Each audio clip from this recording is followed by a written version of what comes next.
Bonjour tout le monde et bienvenue à ce 5e épisode du Sub Show dédié à la 40e saison de Survivor Winners at War. J'espère que vous allez bien. Avant de commencer, comme toujours, si vous voulez vous abonner à la chaîne, activer les notifications, m'ajouter sur Twitch, sur Facebook ou laisser vos commentaires, tout se trouve en dessous de vidéo. N'oubliez pas non plus de laisser vos commentaires sur les vidéos les plus récentes, comme ça je suis capable d'en faire un meilleur suivi et de vous répondre le plus rapidement possible. Ce que je n'ai pas fait jusqu'à maintenant parce que je suis dans la période des impôts et j'en ai comme jusque là, vous voyez pas ma main, mais elle est très haute. Donc, je m'en excuse. Mais je vous lis, habituellement, je vais toujours faire un petit tour pour vous lire, mais j'ai pas eu le temps de vous répondre. Je vais essayer de me reprendre. Je vous le promets, je vais essayer de prendre une soirée, là, puis de faire ça, puis de vous répondre parce que c'est important pour moi. Puis je suis certain que c'est important pour vous aussi. Donc, dans le dernier épisode de Survivor, évidemment, on a vu l'élimination de Rob. Je considérais que c'était logique, plausible. Est-ce que je pense que c'est la meilleure chose stratégiquement? Non. Mais, dans le fond, Rob a malheureusement été vers des stratégies, des vieilles stratégies, le body system, entre autres, d'empêcher les gens de se parler. Un système qui avait très bien fonctionné pour lui dans Survivor All-Star, où il avait utilisé ce système-là, entre autres, contre Rupert et Tom, alors que Tom aurait très bien pu aller avec Jenna et Rupert à ce moment-là et éliminer Rob ou Amber. Rob avait utilisé cette stratégie-là pour monter un peu les deux hommes un contre l'autre puis essayer de les tenir à distance. C'est une stratégie aussi que Will maîtrisait bien dans Big Brother, autant en Star que Big Brother 2. Mais Will l'avait avec une certaine finesse. Il le faisait d'une façon naturelle. Rob, non. Rob n'a pas été capable d'utiliser son système, son body system de façon intelligente. Et c'est une chose de l'utiliser contre des newbies, des gens qui n'ont jamais joué, qui sauront pas vraiment comment s'aligner, qui vont avoir peur, qui vont être stressés, qui vont y aller juste, je suis pas sûr de rien, fait que je vais y aller avec ce que je sais. Versus ce qu'on a vécu là, c'est-à-dire des joueurs expérimentés qui ont déjà vécu des situations stressantes, intenses. Et là, à ce moment-là, malheureusement, Rob s'est fait avoir all the way. On l'a vu durant l'épisode, vers la fin de l'épisode, quand ils ont quitté le camp. Il a juste eu besoin que Ben regarde Sophie, Sarah. On l'a vu à peine, mais vous pouvez le voir, de dire, il les a regardés, il a dit « Rob, oui, parfait, c'est assez. Il peut s'en aller au vote. » Et il y a l'assurance que ça va aller dans cette direction-là, ou du moins, il y a le sentiment que ça va aller dans cette direction-là. Donc, Rob a joué des vieilles stratégies contre des nouveaux joueurs. Ça n'a pas fonctionné. Il a été éliminé. Est-ce que stratégiquement, c'était la bonne chose à faire? Non. Je pense que Ben et Adam se sont fait outrageusement violer sur ce vote-là. Sincèrement,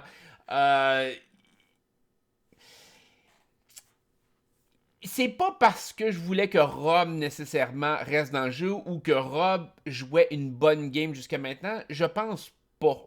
Malheureusement, Rob a dominé dans les 2-3 premiers épisodes. Après ça, il est allé un peu plus en pente descendante. C'est surtout parce que dans la position de Ben et Adam, ils viennent de se mettre dans une position de marde où est-ce que c'est impossible que si leur tribu, les Yara, vont à un vote de tribu, qu'un des deux ne sera pas éliminé. Et que nécessairement l'autre peut être aussi à risque. Puis, même sans connaître les pouvoirs que Sophie et Sarah peuvent avoir, tu veux pas te placer dans une situation où ce que le vote va être de 2 contre 2. Et je comprends pas le raisonnement de Ben et Adam, à moins vraiment que les filles ont fait un travail colossal de convaincre l'un et l'autre qu'ils allaient être leur top 3. C'est possible, mais on l'a pas vu. Dans la situation actuelle, Ben et Adam se retrouvent dans la meilleure situation possible à une égalité. On sait très bien que c'est pas ça qui va arriver. Dans le pire des cas, un des deux gars va se tourner contre l'autre et va l'éliminer. Dans un mix bag, je vous dirais qu'ils vont faire une égalité puis que les filles peuvent jouer soit leur idole, soit un steal of vote, soit... Peu importe, les gars sont faits comme des rats.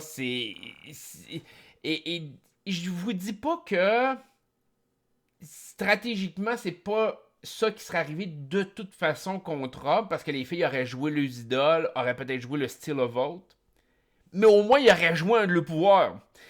Ben et Adam auraient brûlé au minimum un pouvoir sur ce qu'il y avait. Et, ben, qu'on le veuille ou non, de brûler le pouvoir d'un autre joueur, puis que tu sacrifies Rob dans l'équation, ça aurait pu valoir la peine. L'autre chose, c'est que tant que Rob est dans le jeu, tu le sais que tu as un joueur plus fort que toi, que le monde va cibler avant toi, normalement. Et c'est la stratégie de Tony, et je pense que la stratégie de Tony tient très bien la route à ce niveau-là. Tony qui fait comme, moi je veux pas éliminer les joueurs forts, c'est des boucliers, je les utilise, je fais en sorte que de les garder le plus longtemps possible parce que moi je vais réussir à survivre en arrière d'eux autres. Et depuis le début de la saison, on voit cette stratégie-là de Tony, on voit ses conversations par rapport à ça. Et je pense que ça le sert bien. Et je pense que ça servirait bien certains joueurs comme Ben, comme Adam, qui auraient pu se cacher en arrière de Rob. Adam, je peux comprendre. Rob est allé contre lui. Ben, rendu à ce statut dans le jeu, j'aurais gardé Rob. Rob était un agent libre à éliminer facilement pour Ben, rendu au merge, entre autres. Alors, de s'allier avec les filles, surtout on s'entend que tu t'allies pas avec les filles qui sont le plus trustable de l'histoire de Survivor. Sarah a blindsidé une de ses alliées les plus proches pour y voler son pouvoir dans la deuxième fois qu'elle a joué. Sophie, elle a crossé plein de monde dans sa saison d'origine. Les mentir, elle a écrasé les deux gars contre qui elle était à la fin avec les stratégies qu'elle a faites. Tu t'allies pas avec ces deux filles-là, tu fais pas confiance à ces deux filles-là, tu peux pas. Fait que tu peux pas lui donner un chèque en blanc, faire comme, ouais, ils vont respecter leurs paroles, puis y a pas de problème. C'est clair que non. C'est pas comme. Puis j'essaie de voir, on peut considérer comme Michelle, entre autres. Michelle est peut-être plus trustable, c'est une fille plus trustable par rapport à ce qu'elle a fait dans le jeu. Dans son histoire, qu'on pourrait dire, là, dans sa courte histoire. Mais Sophie et Sarah, tu t'allies avec ça pour éliminer Rob? Je veux dire, garde Rob rendu là, là. Garde pas Sarah et Sophie qui vont aller under the radar, qui vont complètement se faire oublier, puis tu vas être une cible bien plus grosse qu'eux autres. En plus, qu'ils sont alliés, il n'y a pas de crack entre les deux filles. Ça a été vraiment une stratégie bâclée de Ben et Adam. Je comprends leur frustration qu'ils voulaient peut-être se débarrasser de Rob. Je pense que c'était pas le bon moment. Ou, si tu t'en débarrasses par la bande. C'est-à-dire que tu provoques le fait que les filles aient comme pas le choix de jouer leur pouvoir. Peut-être qu'il n'y en aurait pas eu. Ça, c'est une chose. Mais au moins, tu l'essayes. Tu lui mets une certaine pression sur les épaules de dire « Ouais, ben finalement, on va peut-être voter avec Rob. » Et tu vois où est-ce que les filles s'enlignent. Qu'est-ce que les filles vont voter et qu'est-ce que les filles vont jouer. S'ils jouent rien, c'est qu'ils n'ont rien dans les poches. S'ils jouent de quoi, ben au moins tu as brûlé le pouvoir puis tu t'es débarrassé de Rob en même temps. Au minimum, c'est ce que j'aurais fait. Très mal joué. Et c'est plate à dire.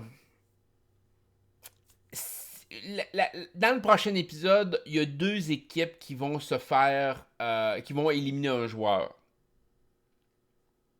Je peux pas voir les Yara gagner. C'est plate, je peux pas. Donc, ma prédiction, c'est que les Yara vont se retrouver au Tribal Council la prochaine fois, c'est certain. Et si j'y vais avec une certaine logique, Ben va se faire éliminer.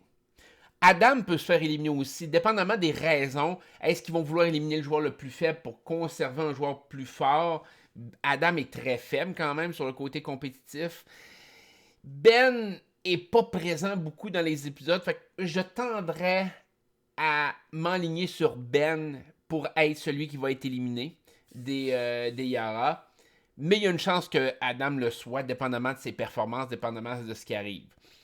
Je pense que Adam est vu plus comme un joueur sneaky, un joueur qui va essayer de blindsider, qui va faire des stratégies. Ben est plus straightforward. Donc de ce côté-là, ça peut être un cas de dire on va essayer d'éliminer celui qui est le plus croche, le plus vilain des deux, qui pourrait être Adam, qui peut causer du tort, se réaligner avec d'autres joueurs, s'immiscer jusqu'à aller jusqu'en finale. C'est un peu comme ce qu'il avait fait quand même dans sa saison d'origine. Utiliser la pitié aussi qu'il avait fait.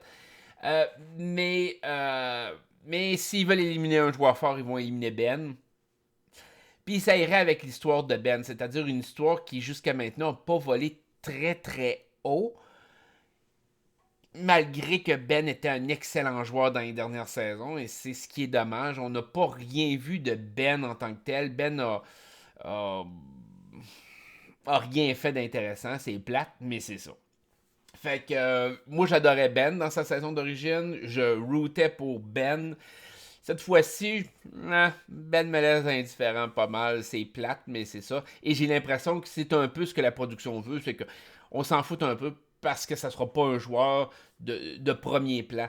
Adam a une histoire plus développée, on l'a vu parler par rapport à toujours se forcer, toujours donner son maximum, essayer même quand la cause est rendue désespérée, pas abandonner. Je trouve que son histoire fait plus de sens pour qu'il reste à long terme, ou à moins que ce soit un joueur qui revienne de l'île d'extinction, ce qui peut être possible aussi. Mais de cette équipe-là, je suis pas mal sûr qu'un des deux va partir dans le prochain épisode. Ça a comme pas le choix. Si j'avais à mettre un bet, je dirais Ben, mais c'est à peu près du 55-45 entre Ben et Adam, à mon sens. Donc, aussi, on va switcher de tribu, on va aller vers les Silly. Les Silly, c'est les plus faciles, en mon sens, à décortiquer. C'est-à-dire que on a eu quand même une surprise. Moi, ça a été une grosse surprise pour moi de voir la tension entre Michel et Wendell. Je pensais sincèrement, Wendell avait l'air d'un bon gars, Michel d'une bonne fille, que la relation ne marche pas entre les deux, c'est correct, il peut arriver des choses. Mais on a senti la tension entre les deux. Il y a vraiment comme une sorte de mini-haine entre les deux. Et ça m'a surpris. Et ce qui m'a surpris le plus dans tout ça, c'est que Wendell paraît mal. On entend le discours de Michel, comment qu'elle se sent, comment qu'elle vit ça, ce qu'elle a vécu. Puis il essaye pas de faire une certaine rédemption de Wendell, alors que Wendell était un joueur quand même bien apprécié du public. Je sais pas, puis prononcez-vous là-dessus, j'aimerais ça vous entendre là-dessus, mais dans la situation, on dirait que Wendell, ça a été le trou de cul. Euh, Puis c'est la façon qu'on le sent. Et si la production laisse ça aller comme ça, ben à mon sens, Wendell peut pas gagner la saison. C'est plate, mais tu veux pas un gagnant qui soit perçu comme un trou de cul. Euh, il- la relation avec Michel aurait été probablement juste skippée ou en tout cas très peu discutée si Wendell avait gagné la saison. Fait que j'ai l'impression que Wendell ne peut plus gagner la saison 40 de Survivor, que Wendell va se faire éliminer tôt ou tard. Euh, j'ai ce feeling-là que malheureusement, Wendell qui est pas un joueur spectaculaire à voir, on le sent d'ailleurs cette saison-ci, on le voit presque pas. On sait qu'il a fait un très beau camp, qu'il a bâti un très beau camp, mais à part de ça, on n'a absolument aucune information sur le jeu stratégique et social de Wendell. Il est très effacé, contrairement à sa saison d'origine avec Dominique, où ce que les deux performaient beaucoup l'un et l'autre et se complétaient beaucoup. Cette fois-ci, on a l'impression que Wendell est comme pas là. Fait que l'élimination de Wendell, je pense, au merge va faire du sens. Ben, pas à l'épisode du merge nécessairement, mais plus tard dans le merge. Je verrais Wendell se faire éliminer 6e, 7e, quelque chose de même. Une position dont on va se foutre probablement intense. Puis j'ai l'impression que peut-être que cette élimination-là va venir de Michel. Michel va peut-être avoir le dessus sur Wendell. J'ai cette impression-là. On a eu Parvati, évidemment, qui a tenté de voir s'il y avait des possibilités avec les gars de.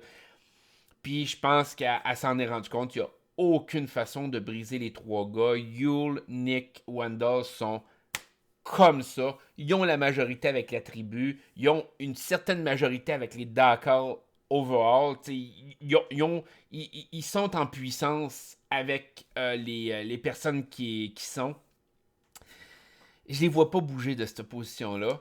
Et ça fait en sorte que Parvati devient vraiment en danger. À moins vraiment que Michel tape ses nerfs de Wendell puis qu'il demande aux gars de voter Michel. Mais de ce côté-là, j'ai plus l'impression que les gars cibleraient Parvati en premier pour l'éliminer. Et ça ferait du sens. Je veux dire, c'est pas la joueuse la plus forte non plus rendue à ce stade-ci. C'est pas comme quand elle était beaucoup plus jeune puis qu'elle physiquement était capable d'encaisser plus, je pourrais dire. Là, elle en a perdu un peu. Pas nécessairement beaucoup, mais elle en a perdu quand même. Ça peut faire du sens de l'éliminer. C'est la plus sneaky de la gang. C'est la plus faible des 5. Il n'y a rien qui joue pour elle à l'heure actuelle. Fait que, il va falloir vraiment un miracle pour Parvati de survivre si il se rend en vote de tribu. Et là, ça, c'est l'enjeu un peu des séries. C'est-à-dire que Parvati est la cible numéro 1. Je pense qu'on s'entend. Je pense que tout le monde va s'entendre là-dessus. Par contre, est-ce que les Silly vont perdre une immunité? Ça, j'en suis moins sûr. C'est une force. Et sur papier, c'est la tribu la plus dominante des 3. C'est la tribu la plus diversifiée stratégiquement, puzzle, physique des 3. Est-ce qu'ils peuvent perdre une immunité? Oui, mais j'ai pas l'impression que s'ils la perdent, ils vont la perdre par beaucoup. Donc j'ai l'impression que si, comme on a vu dans les séquences, il y a 2 tribus qui qui doivent éliminer un joueur, j'ai l'impression que les Célis vont gagner. J'ai l'impression que c'est cette équipe-là qui va gagner et ça va préserver Parvati jusqu'au merge. Peut-être que je me trompe, mais j'ai l'impression que Parvati peut se rendre au merge. Rendu là, elle va avoir beaucoup de difficultés, mais j'ai l'impression qu'elle peut se rendre jusque-là. Donc on a eu ça par rapport au CELI. On a eu Nick qui a reçu le token de Tyson. Un confessionnal quand même qui va dans le sens à lequel je pensais depuis le début. Quand vous voyez Nick qui dit « Maintenant qu'il m'a donné son token, que Tyson m'a donné son token, crime, je travaillerai avec Tyson. » Et ça, j'ai l'impression que c'est un speech qui nous tend encore plus que Tyson risque d'être le joueur qui va revenir en jeu. J'ai ce feeling-là que ça va être Tyson qu'on va voir. J'ai hâte de voir comment que ça va se développer. Quel joueur qu'on va voir un peu plus sur l'île d'extinction. Mais à date, dans ceux qui ont été éliminés, il y a Rob qui est fort, mais je vois pas Rob gagner et revenir dans le jeu. Il est très mal perçu. Il va peut-être se donner, mais j'ai pas l'impression que c'est lui qui va revenir. Tyson, je le vois comme un joueur plus complet qui peut revenir dans le jeu. Et il y a beaucoup de cues depuis le début de la saison que ça peut être le cas. Toutes ces speeches, comme je disais dans le premier épisode, la différence avec l'argent, la façon avec le token, Nick qui parle de lui, les joueurs qui disaient à quel point il était fort, qu'il pouvait justement provoquer des choses.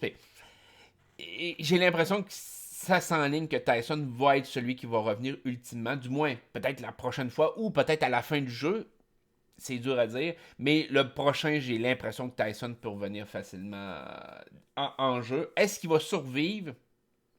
J'ai l'impression qu'il va être ciblé assez vite, encore une fois. Mais Tyson a quand même du potentiel stratégique pour essayer de provoquer des choses. On va se le dire. Puis Tyson peut facilement être un joueur qui se revire de bord contre les Dakar, entre autres, de toutes les Dakar, et se joindre aux Silly qui vont rester pour éliminer Yule, Wendell, Nick. Tyson a ce genre de personnalité-là que stratégiquement, il va peut-être sauter sur l'occasion de blindsider toute sa tribu d'origine. Ils l'ont voté out, fait pourquoi pas? Tyson serait le genre de joueur qui va prendre ce risque-là. Alors qu'il y a plein d'autres joueurs sur l'île d'extinction qu'ils vont venir en jeu puis ils feront pas grand-chose. On va se le dire. Là, je m'attends pas à grand-chose de Danny ou Ethan s'ils venaient qu'à revenir. Tyson, j'ai l'impression qu'il va partir à la guerre. Un peu comme Tony le ferait, ou peut-être que Rob le ferait. Mais Rob, il a trop une mentalité ancienne avec ses stratégies. J'ai l'impression qu'il pourrait pas faire grand-chose. Tyson va être le genre qui va risquer des choses. et ça devient plus intéressant. Ça devient un peu un Rick Devon potentiellement. Est-ce que ça va fonctionner? Je suis pas si sûr, mais il va sûrement essayer. On a eu aussi Yule. Grosse conversation d'Yule sur Jonathan Penner. Jonathan Penner est un joueur exceptionnel de l'histoire de Survivor. Penner mériterait tellement un All-Star avec des joueurs de son calibre. Ça a été un joueur marquant. Et puis, il faudrait que je vérifie les données, mais je pense que Jonathan Penner, dans sa saison d'origine, ça a été le joueur de toute l'histoire de Survivor qui a reçu le plus de votes contre lui sans jamais être éliminé. Ben, sans être éliminé, à un moment donné, il l'a été, là, mais je veux dire, jusqu'au moment de son élimination, c'est le joueur qui a reçu le plus de votes sans jamais avoir été éliminé. C'est un joueur qui provoque, c'est un joueur qui se battait pour sa famille quand il est allé à Survivor. Et de voir ce qui se passe dans sa vie privée, puis comment que Yule prend ça à cœur, ça donne quasiment envie de voir Yule gagner. Tu sais, je veux dire, Yule, c'est étrange à quel point que quand Survivor 40 a été annoncé, Yule était un des joueurs que j'étais le moins excité de voir revenir en jeu. Puis plus les épisodes passent, plus mon appréciation de Yule augmente. C'est un effet un peu étrange là-dessus. Et sa conversation, comment que ça lui prend au cœur, la situation de Penner parce qu'il l'apprécie. Puis tout, c'est comme, le gars est fondamentalement bon. Tu sais, puis ça se ressent qu'il fait pas pour stratégiquement pour flouer les autres joueurs ou pour. Non, il parle avec ses tripes, il parle avec ses émotions, ça lui fait de la peine. Et sérieusement, Yule serait tellement un bon gagnant à ce stade-ci, là, avec ce qu'il a fait jusqu'à maintenant, puis comment il a contrôlé le jeu, puis avec le type de personnalité qu'il a. Yule serait tellement un gagnant exceptionnel pour cette saison-ci. Surtout qu'il y a toujours eu une tâche par rapport à sa saison d'origine, à la façon qu'il avait gagné sa saison d'origine. Ça serait tellement une belle rédemption pour lui de ce côté-là. J'ai pas l'impression que ça va arriver. J'ai plus l'impression qu'il va se rendre dans les 5-4 derniers, puis qu'il va se faire éliminer rendu là. Il va être vu beaucoup trop fort. Il va être vu comme une grosse menace. Mais je pense qu'on va se souvenir de la saison du Yule, de ce qu'il a fait, puis de l'appréciation. Je pense qu'il va aller chercher un côté appréciation du public. Et je pense qu'il dépeigne pour que le public l'aime. Puis fort probablement rendu à la fin, s'il donne un vote au public pour qui vous aimez, qui vous avez aimé le plus dans la saison, je pense que Yule risque d'être celui qui va gagner. Et j'ai l'impression qu'on nous montre un peu cette histoire-là, que Yule va se donner à fond, qu'il va aller loin. Il réussira pas à gagner, mais le vote du public, pour donner 1 million, mettons, va aller à Yule. J'ai ce sentiment-là présentement par rapport à lui. On va voir si j'ai tort. J'espère, à ce stade-ci, j'espère quasiment que Yule va se rendre à la fin puis gagner, mais on va voir avec ça. Donc, ça fait un peu le tour des silly. Et là, on a la situation des Dark Halls. Les Dark Halls sont plus complexes dans le sens que vous avez une situation où vraiment vous avez comme deux camps et vous avez quelqu'un dans le milieu. Ce qui n'est pas le cas par rapport aux deux autres tribus à l'heure actuelle. Donc, d'un côté, vous avez Sandra et Tony. Tony qui veut garder Sandra, qui veut garder Kiem avec sa stratégie de je me garde des joueurs forts avec moi pour me cacher. Et de l'autre côté, vous avez Jérémy et Denise. Jérémy qui est quand même un très gros joueur. Denise qui est très respectée en tant que gagnante. Je dis pas que c'est une grande joueuse spectaculaire, mais c'est une joueuse qui est très respectée. C'est la seule joueuse de l'histoire à avoir gagné sa saison alors qu'elle a fait toutes les Tribal Council du premier épisode au dernier. Elle a toujours été en danger. C'est quand même remarquable, on va se le dire, d'avoir réussi ça. Donc, de ce côté-là, Tony veut garder l'équipe forte. Fait en mon sens, de ce qu'il peut dire, Tony va probablement forcer pour éliminer Denise, parce que, à ses yeux, probablement que Denise est la plus faible des 5. De l'autre côté, Denise et Jérémy ne voudront pas aller dans cette direction-là, et là, vont essayer de prendre Kim de leur bord. Et là, ben, ça va probablement emmener l'élimination que je redoute pour le prochain épisode. C'est l'élimination de Sandra. J'ai l'impression que Kim va switcher de bord et va aller avec Jérémy et Denise. Kim est pas dans une bonne situation avec Sandra. Elle sait que Sandra... Kim est quand même une joueuse extrêmement intelligente. Elle sait que Sandra a du pouvoir. Elle sait que Sandra tient beaucoup ses alliances et va contre certains joueurs et qu'elle s'acharne sur eux autres, un peu comme elle l'a fait avec Tyson, jusqu'à temps qu'elle ait raison puis qu'elle les élimine pour de bon. Je pense pas que Kim va prendre la chance de garder Sandra dans le jeu. Pas à ce stade-ci. En se rapprochant de Jérémy et de Denise, je pense que là, vous vous retrouvez avec un scénario que je vous disais tantôt, qui est fort probable, c'est-à-dire que Tyson revient en jeu, se rapproche de Kim, qui va faire en sorte que les Silly vont être majoritaires, les anciens Silly vont être majoritaires par rapport au Dakar, et que là, on va voir l'élimination de Wendell, de Nick, rendu au merge. Je pense que c'est ce qui ferait le plus de sens. Je vous dis pas que quelqu'un comme Parvati ne se fera pas éliminer sur le side, mais j'ai l'impression que des joueuses comme Sarah risquent de se faire éliminer plus rapidement. Comme je vous dis, Wendell, Nick. Yule, j'ai l'impression qu'il peut se rendre plus loin. J'ai l'impression que Sophie peut zigzaguer là-dedans. Kim a l'air de quand même y faire confiance. Sophie peut peut-être zigzaguer. Mais je pense que les Dackle vont se faire rentrer dedans si Kim switch. Dès que Kim va avoir switché, je pense que Tyson va switcher aussi, puis ça va donner la majorité au Silly. Et aussi le fait que Tyson et Kim ensemble peuvent jouer un jeu similaire à Rob Cesternino et à Matthew de la saison 6, c'est-à-dire de switcher d'alliance en alliance d'un épisode à l'autre parce que tout le monde a besoin d'eux autres. Kim et Tyson peuvent accomplir ça. C'est des joueurs assez talentueux pour accomplir ça. Peut-être que je me trompe.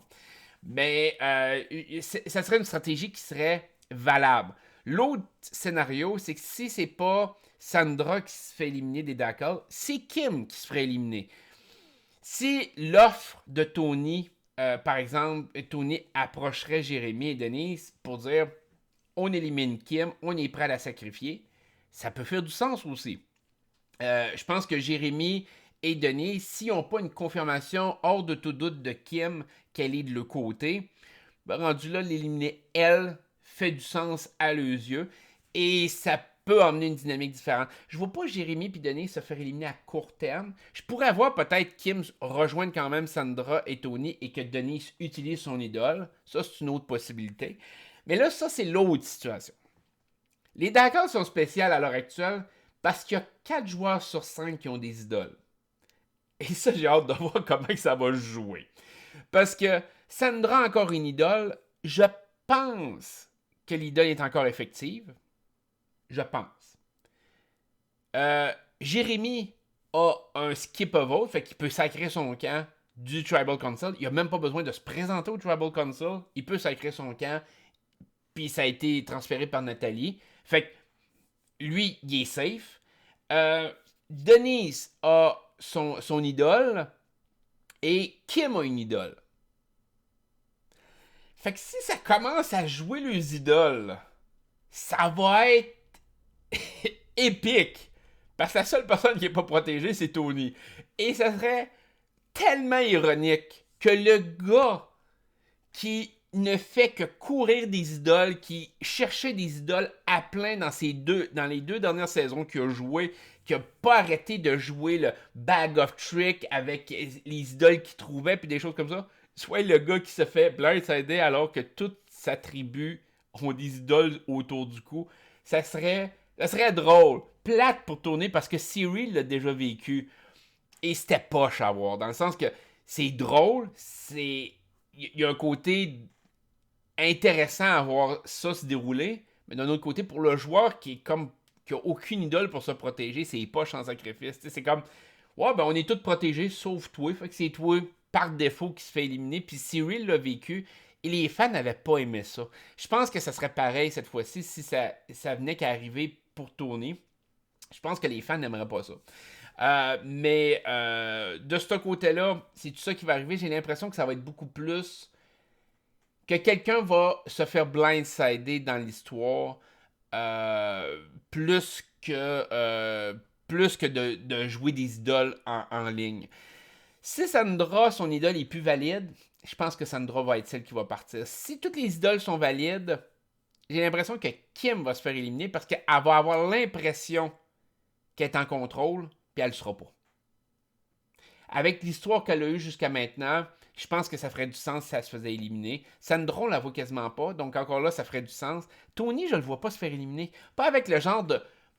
il arrête pas de parler de sa stratégie, puis c'est une stratégie long terme. Pourquoi il inclurait tous les éléments stratégiques long terme de Tony s'il se fait éliminer au début? Ça fait aucun sens. À moins qu'il revienne plus tard dans le jeu. Mais même à ça, je trouve que ça fait aucun sens. Jérémy a l'air d'être pas mal en contrôle. On le sait qu'il y a plusieurs pouvoirs. Il n'y a pas de sous-entendu comme de quoi qu'il va être épais puis mal utiliser ses pouvoirs ou mal utiliser ses choses. Denise, encore là, elle a l'air d'être relativement bien vue. Kim, on l'a mal vu au début. Elle a eu l'air un peu poche. Elle a eu l'air d'être en arrière. Elle n'a pas l'aura de gagnante. Puis Sandra non plus. Sandra un peu plus, mais pas ben. Donc, d'après moi, ça va joindre ces deux-là. Donc, ça serait une Darkhold qui se ferait éliminer. Donc, au final, prochain épisode, je suppose que les Darkhold vont se rendre au vote de tribu. Je pense que Sandra va se faire éliminer, mais c'est un peu comme Ben et Adam. Je pense que c'est du 55-45. Ça va jouer entre Sandra et Kim. Mais les Darkhold vont se rendre au vote de tribu. Je pense qu'évidemment, les Yara vont se rendre au vote de tribu. Là, ça va jouer entre Ben et Adam. Ça, c'est certain. C'est un des deux qui va partir. Et si les Silly se rendent au vote de tribu, ça va être Parvati. C'est plate, mais c'est ça. À moins que Parvati réussisse un coup d'éclat de trouver une idole, d'utiliser ses tokens pour jouer, ou je sais pas comment qu'elle pourrait faire de quoi, twister quelque chose par rapport à ça. Mais Parvati est vraiment dans la merde par-dessus sa tête avec sa tribu à l'heure actuelle. Je pense pas qu'elle ait aucune possibilité stratégique, même si elle se donne à fond.